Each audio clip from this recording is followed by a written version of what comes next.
The epic franchise we can't get enough of is back with Jurassic World Fallen Kingdom. With a shocking ending and a surefire setup for Jurassic World 3, this movie is packed full of action, homages to Steven Spielberg's original Jurassic Park, and an unexpected plotline. There may be some important details you missed among the overall epicness, so before we reveal these to you, remember, there are spoilers ahead. Now with this 65 million years in the making blockbuster, grab your dino trackers and let's discover what you may have missed.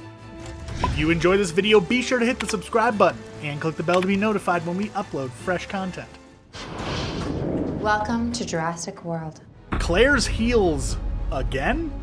Let's start this list off right, and I'll acknowledge that we thought it was kinda weird that Claire wore heels, which is exactly what she did in Jurassic World. It really rubbed many fans the wrong way. It was that blockbuster femininity trope that the heels seemed to fall into.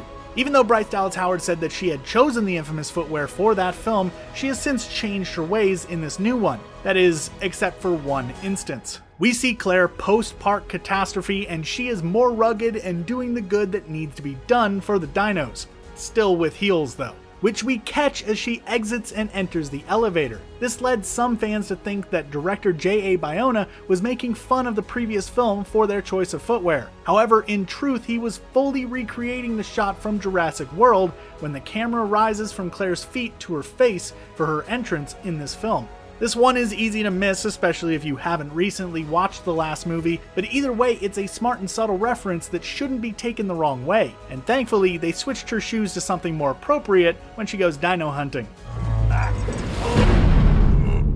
you okay? I'm okay. Shout out to Delgado. Claire sure has developed a passion and love for protecting those giant reptiles she loves so much, even opening a protection agency away from the island. With the impending doom of the recently active volcano, it seems that she is more needed than ever, and one character who may be interested in giving money to the cause is Congresswoman Delgado. At the beginning of the film, when we see Claire taking a phone call to Congresswoman Delgado, the name goes relatively unnoticed. However, Delgado is really a nod to the animator and artist named Richard Delgado. Delgado lent his talents to Jurassic Park 3 to help storyboard and design the Spinosaurus. However, he went unaccredited in the film, so this long overdue nod must have been a nice surprise when Delgado watched the film. Now, he is most likely known for the Dark Horse comic series called Age of Reptiles. The series follows dinosaurs through different time periods and has come out in 5 collections so far. So Congresswoman Delgado may seem like just a name thought up in the writer's room, but it is a hidden Easter egg that only the larger Jurassic Park fans would have picked up on. Yeah, but your scientists were so preoccupied with whether or not they could, they didn't stop to think if they should. Political lines drawn. Throughout the entire film, there are poignant lines to our times, and it seems there is a blatant political message. Since Spielberg's original Jurassic Park, the concept of the films was always based on the real events and political issues of the time. Novelist Michael Crichton was the one who began this huge metaphor on our current state throughout his novel about dinosaurs. Well, Fallen Kingdom is no exception. The American government turns a blind eye to the dinosaurs that will suffer to death from, lava on the island of Isla Nublar. In the headlines on the news, it says that the president made this decision because he questioned the existence of dinosaurs in the first place, which is a shot at Trump about fake news and climate change. Later on, Lockwood says these creatures don't need our protection, they need our absences. A beautiful line that could be taken as a lesson about our current world. Furthermore, by the end of the movie, Eli Mills is selling the dinosaurs as war weapons for a major profit, though his operation backfires upon the arrival of Claire and Owen.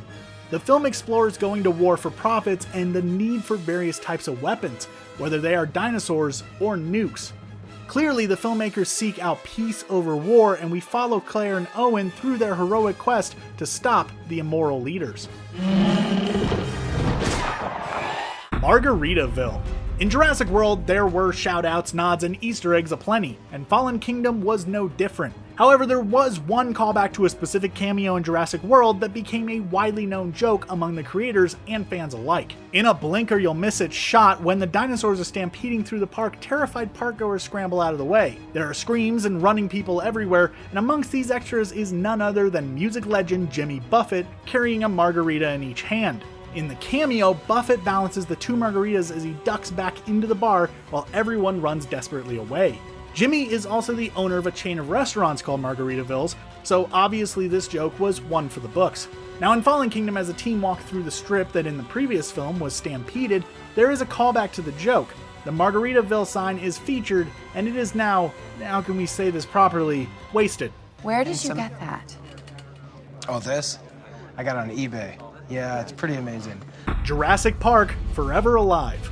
Some of the most present Easter eggs may go unnoticed if you haven't rewatched the 1993 classic for a while, so we've got the main ones here for you to look for.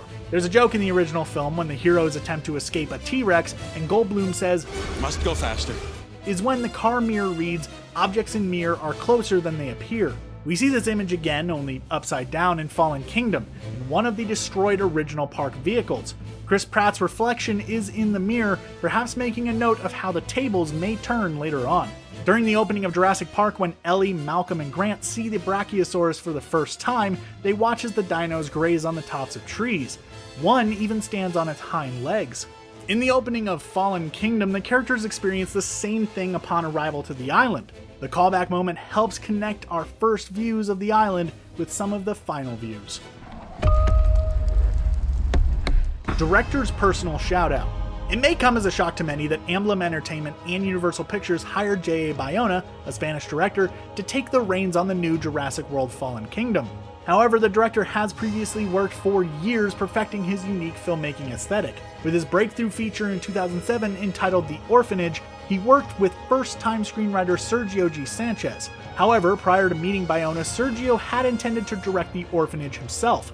They connected while Sergio was shooting one of his short films titled 7337, and it was then that he decided to hand over the directing job to Bayona. Though Sergio was not part of the making of Jurassic World, J.A. Bayona still shows his appreciation to the screenwriter who gave him such an incredible first opportunity. At the auction, that obviously goes bad, the auctioneer flees for his life into the elevator. He hits the access code, which is, you guessed it, 7337, the same title as the short film they worked on together.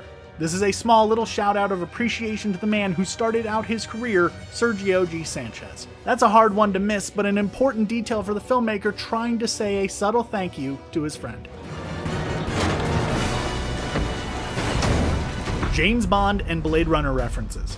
Throughout the film, there are various references to famous and often stereotypical characters in other major franchises. This may be a more subtle form of a nod, but it's still there if you pay attention. From the scared Franklin Webb, played by Justice Smith, to Eli Mills, played by Rafe Spall, they are all homages to films and roles.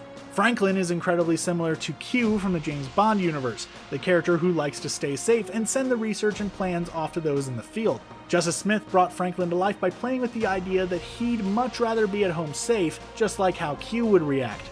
The bad guy behind the whole mess, Eli, is a representation of the threat presented in Blade Runner by Ridley Scott, begging the same question: what happens when man decides to play God? Just as Tyrell does through his corporation in Blade Runner, Eli Mills does through Lockwood's estate in Jurassic World. As for Owen and Claire, well, they don't seem to reference anyone as specifically as the roles above, but in general, we could name any badass heroes from Star Wars to Hercules, the unlikely hero forced into action by the love of his life. Can you think of any other characters that seem to reference some of our favorite roles? Let us know below. He's gonna eat the goat? Excellent. The human goat. Or when the seemingly kind man, Eli Mills, who is hired by Lockwood to manage their estate, turns out to be evil, it feels all the more better when the dinosaur rips his body in half. Eli Mills' gruesome death is a shout out to the original film, and it just so happens that the famous goat in the original is Eli in this film. Mills is the last villain to die, attempting to hide under a truck to avoid the rampage of dinosaurs escaping onto the Earth. He desperately holds onto the DNA that could bring him his great fortune. In Jurassic Park, it's questioned, why doesn't the T-Rex eat the goat? T-Rex doesn't want to be fat, he wants to hunt. In the background to Eli, we see the T-Rex stalking until she attacks, just like in Jurassic Park where the T-Rex finally ate the entire goat, minus the leg that landed on the car. The T-Rex also ate all of Eli, minus his leg that was snatched up by the smaller Allosaurus. So there you have it, Eli was the goat all along. Pterodactyls everywhere. If you waited through that long list of credits, then you'll have seen the epic but short post-credit sequence that sets up, even further, the next installment in the series of Dino films. In Jurassic Park, as the heroes escape the island, a flock of pelicans fly beside them, hinting at the theory that dinosaurs evolved from birds and not reptiles. In the third Jurassic Park, the birds have changed into pterodactyls, not only on the poster for the film, but also in the final shot when the flying dinosaur spreads its wings across the frame. Now, in Jurassic World Fallen Kingdom, these creatures fly alongside the Pacific Coast Highway. However, the post-credit scene adds another level, or twist, onto this. 2 pterodactyls fly in and land on what looks to be the Eiffel Tower, hinting that the creatures are already spreading quickly across the world. But then the camera zooms out and reveals the famous fountains on the Las Vegas Strip. The Eiffel Tower is actually the miniature version in Las Vegas and not actually in Paris, which sure sets us up to be excited to see what these dinos are going to do to Las Vegas in the next film. Indoraptor and the food chain. The Indoraptor is one of the coolest parts of this new film. When the creepy creature is revealed, Claire says, "What is that thing?" And the shock and horror that the rich folks at the auction feel is what we feel watching the film. But what did you miss about this destructive man-enhanced creature? Bayona says it's a terrifying creature involved in some of the best parts of the movie. I think we all remember some of the terrifying scenes we saw when watching Steven Spielberg's first Jurassic Park film, and the Indoraptor will take audiences to very similar high-tension moments. Also, during the fight at the end when Claire uses the laser to train the Indoraptor on Owen, who then jumps out of the way, leaving the Indoraptor to almost fall through the glass, begins to allude to the food chain. We begin to see where these films are taking us, and here is where the ominous sound cue is supposed to go. Okay, so, have fun and take very good care of them, okay? What important detail did you find the most shocking? Did you notice anything else that we missed? Let us know in the comments below. Also, make sure to give this video a like and hit the subscribe button to be the first to be notified about all of our awesome new videos. Thanks for watching.